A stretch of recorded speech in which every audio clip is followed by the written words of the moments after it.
The year was 2004. George W. Bush just won a second term in office. The Spirit rover landed on Mars. Mark Zuckerberg launched Facebook from his Harvard dorm. Janet Jackson had a nip slip. And the popular sitcom Friends ended its historic 10-year run. And while major technological and political advancements were taking place that year, something more important took place. And that, besties, was an absolutely iconic year in cinematic history. Hi, I'm Farhad and welcome to my channel where absolutely nothing happens. And because nothing happens, I have the privilege, nay, the responsibility to talk about hard-hitting topics, like how 2004 was an absolutely iconic year for the girlies. So listen up, besties, because this is shaping up to be one of my favorite videos yet. We had some of the greatest films of all time come out in 2004, and personally, I like to think of 2004 as the year of the girlies. Well, the girlies and the gazies, but it's all the same really. It was the year that the girlies in movies all came to serve. They served us, they fed us well. And I will talk about all the great movies that did come out in this video, but I think we need to start with the context. Now, if you go and ask renowned film critic and professor Emmanuel Levi, he would not agree with me. Levi's a very respected film critic. He does very regular analysis of film culture and eras. So Levi said 2004 was a banner year for actors, particularly men. I can't think of another year in which there were so many good performances in every genre. He goes one step further and lists very specific veteran actors like Clint Eastwood, Morgan Freeman, Al Pacino, Robert De Niro, Dustin Hoffman, as well as other actors who were just kind of in their prime like Sean Penn, Johnny Depp, Liam Neeson, Kevin Kline, Don Cheadle, and Jim Carrey. Now, of course, 2004 was a great year for all those actors. That's not disputed at all. So I'm going to read another quote to you. He said, "You don't have to be a feminist critic or a sociologist to deduct that as far as real heroes are concerned, women matter less in Hollywood and American society at large." Now look, he does have a point in all this. Most of the most celebrated movies of 2004 were the movies that featured very prominently men in these leading roles. Obviously, it was a very different time back in 2004. You know, we didn't have Wonder Woman. We didn't have female directors changing the game like they are today. Not that there weren't female directors, they were doing some great work back then, but in a very different kind of way. So today, what we're gonna do is we're gonna look back at 2004. We're not gonna focus on the movies that have been celebrated. We're not gonna focus about the movies about men who are doing their thing. You know, that's great for them. They've been celebrated. They're the ones who won all the Oscars after all. Before we get into the movies specifically about the girlies, I wanna just quickly highlight the highest grossing movies of the year. So the number one highest grossing movie in 2004 was, no surprise, Shrek 2. So Shrek 2 made $928 at the worldwide box office. In 2004, that is absolutely nuts. Now look, Shrek 2, yes, it's a classic animated family film. We all love Shrek 2. No one's disputing that Shrek 2 is for everyone. However, I'm going to claim it for the girlies, and I'll tell you why. Shrek 2 featured a lot of LGBT affirmations, including some very obviously trans characters. And you know, the first movie was obviously all about hiding your true identity and then revealing it to the people you love. I mean, it's for the girlies and the gazies. So also on the list at number 2 is Harry Potter and the Prisoner of Azkaban, which grossed $795 million worldwide. Now the great thing about Harry Potter 3 is that it featured Hermione Granger in a very pivotal role. You know, it was her largest role in the story at the time. I think it was the most screen time she had had. She played such a vital part of the story. You know, it's Hermione's movie and we're gonna claim that for the girlies. That felt good. So Spider-Man 2 comes next at $788 million worldwide. Now look, obviously Spider-Man did lack some female representation. You know, we only had MJ really, but I loved MJ. Like Kristen Dunst as MJ was fantastic. Then again, I was only like 10 years old, so there was that going on. But I mean, face it, Spider-Man is a muscle twink, head to toe in latex. He's shooting his little white web all around New York. I mean, come on. It's a movie for the girlies. So next up we have The Incredibles, which is one of my favorite Pixar movies of all time. I mean, The Incredibles made $631 million worldwide, which is such a fantastic number for an original animated film. But I mean, look, it's pretty obvious. Latex on latex on latex. Plus Elastigirl being a stretchy queen, and of course, Little Miss Translucent in Violet. Edna Mode being a fashion icon. I mean, It's a movie for the girlies. And the 5th highest grossing movie of 2004 was The Passion of the Christ, but we're not going to talk about that one. Just to round out the top 10, we also had The Day After Tomorrow, Meet the Fockers, Troy, Shark Tale, and Ocean's 12. I don't really know if we can claim any of those movies other than maybe Shark Tale, but only because Christina Aguilera sang Car Wash, and like, come on. That was a cultural reset right there. Now, look, let's get to the girlies.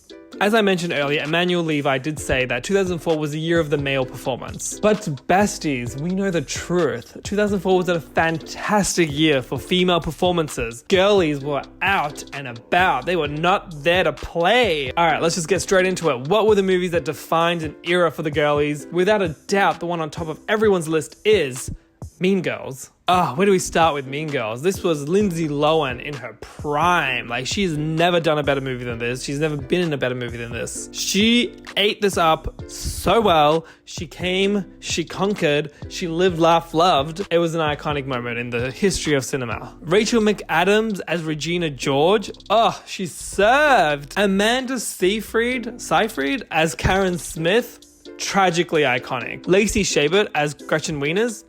Iconically tragic. Tina Fey wrote Mean Girls, and honestly, she licked this up and spat out a masterpiece. It is so delicious. I mean, we know that Tina Fey went on to create 30 Rock. She won a bunch of Emmys for that. She's very, very successful. And it all kind of stemmed from the exposure that she got from Mean Girls. And to this very day, people are quoting Mean Girls on the daily. You go, Glenn Coco. People love this movie.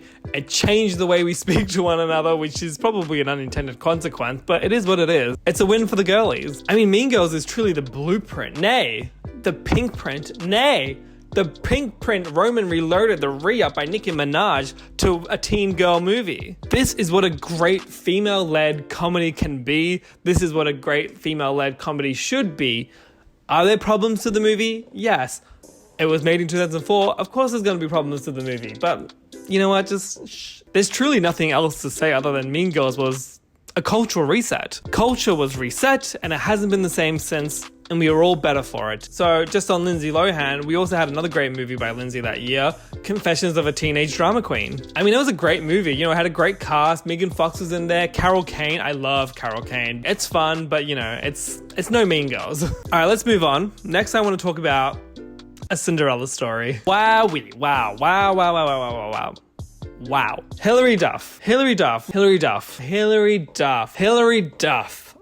me tell you, an icon, a legend, the moment.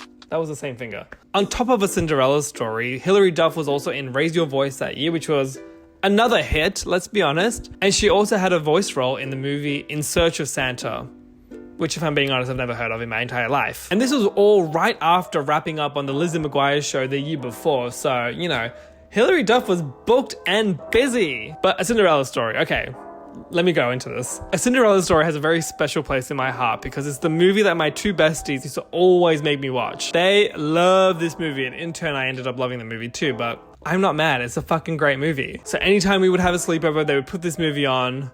Why? We had seen it like 5 times. I don't know, but it's a great movie. Like, where to even start with this movie? That slow-mo walk that Chad Michael Murray does with the beep of his car. Gold. And of course, like Jennifer Coolidge, she has so many good lines in this movie, I don't even know how to pick just one. Speaking of fantasy movies, A Cinderella Story also was released the same year as Ella Enchanted and The Princess Diaries 2, A Royal Engagement. So clearly, Anne Hathaway was also booked and busy. Also, did you know The Princess Diaries 2 was Chris Pine's first ever movie? I thought he was acting for a lot longer than that. All right, the next movie I want to very briefly mention, The Notebook. Oh my lord. This is the movie for the girlies, if there ever was a movie for the girlies. I mean, the 1-2 punch of Mean Girls and The Notebook just launched Rachel McAdams into like instant stardom. What's there to say about The Notebook that hasn't already been said before? Rachel McAdams, Ryan Gosling, both of them together. There's rain, there's a notebook, there's a boat at one point. I mean, it's fantastic. It's a movie for the girlies, it's a movie for the culture. We won. Girlies, we won. All right, it's getting a little bit dark, so I'm gonna start moving along with these. So, 13 going on 30, another icon. Who gave Jennifer Garner the audacity to be so iconic. It's such a great movie, but I am convinced it's also an MCU origin movie. I mean, obviously you've got Ghana. She falls in love with the Hulk. Ulysses Claw shows up. Then Captain Marvel's a mean girl in the movie. Not to mention Ant-Man's wife is in the movie. Plus there's a time travel element to it that it's just like, girl, this is a Marvel movie and you can't convince me otherwise. So good on you, Jennifer Garner, for getting into the Marvel train before everyone else did. Next movie I want to very briefly mention is Debs. Do you remember Debs? Oh my gosh, that was the film to end all films. I mean, the movie's an absolute mess, like, but it was total girlbossery in every way, shape, or form. Society collapsed. We haven't even recovered since then. No movie has topped it when it comes to girlbossery. The girls, the gays, and the lesbians were fed well with Debs. Like, there was nothing else like it at the time. It was a complete cultural reset, and you know what? We're celebrating that today. Speaking of girlbossery, Kill Bill Volume 2, come on. Total girlbossery. We also had White Chicks come out in 2004, which, you know, is pretty problematic when you look back at it. But the girlies were out to play and the girlies are going to claim it. So we are taking White Chicks for ourselves. Other iconic movies with the girlies for 2004. We had Sleepover, which had a pretty fantastic supporting cast, right? I mean, Steve Carell, Jane Lynch, Evan Peters, Summer Glau, and of course, Captain Marvel. 2004 also saw the release of New York Minute, featuring the Maximoff twins, Mary-Kate and Ashley. Bridget Jones, The Edge of Reason was released. Resident Evil, Apocalypse came out that year. Iconic.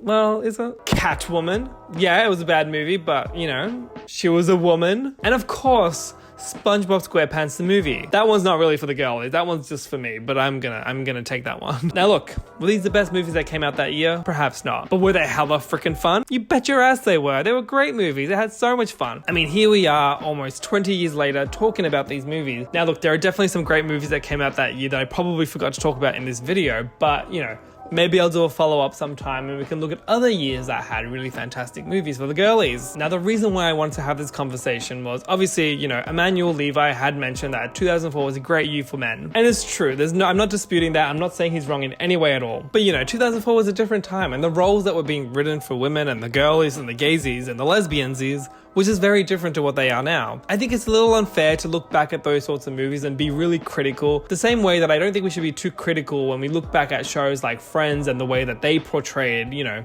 women or gay characters or anything like that. These movies were a product of their time, and I think at the time we just had to enjoy them for what they were. And let's be honest, a lot of us were probably very young at the time when these movies came out, so we were able to appreciate them for what they were, rather than looking at it through like a critical lens. And I think that's what we need to do more of, you know, just appreciate things for what they are, enjoy things for what they are, and just celebrate things for what they are. I mean, Lady Gaga said, #born this way, and you know what, these movies, they were born this way. Well, were they? They were created this way by a group full of executive men, so hard to say. And that's all I wanted to talk about today. So as always, thank you so much for listening. I really hope you enjoyed this video. Let me know in the comments below what your favorite movie from 2004 was. Did it make the list today? Did it not make the list? What do you want to see next? If you haven't already, make sure you hit that subscribe button. I have been doing weekly videos for the past 8 weeks, and I obviously want to continue that for the rest of the year. If you enjoyed the video, make sure you hit the like button. If you haven't already, subscribe to the channel, man. I do weekly videos. How much fun is that? Don't you love hanging out with me every week? I love hanging out with you every week. So, you know, do with that information what you will. And that's all we have time for today. I'm so sorry, besties, but I have to go. It's getting dark. I have things to do. Not really. I'm in lockdown. I've got absolutely nothing to do for the rest of the week. So maybe I'll do another video this week. We'll see. I'll see how long it takes me to edit this one. Just being real with you guys. And until next time, besties, bye.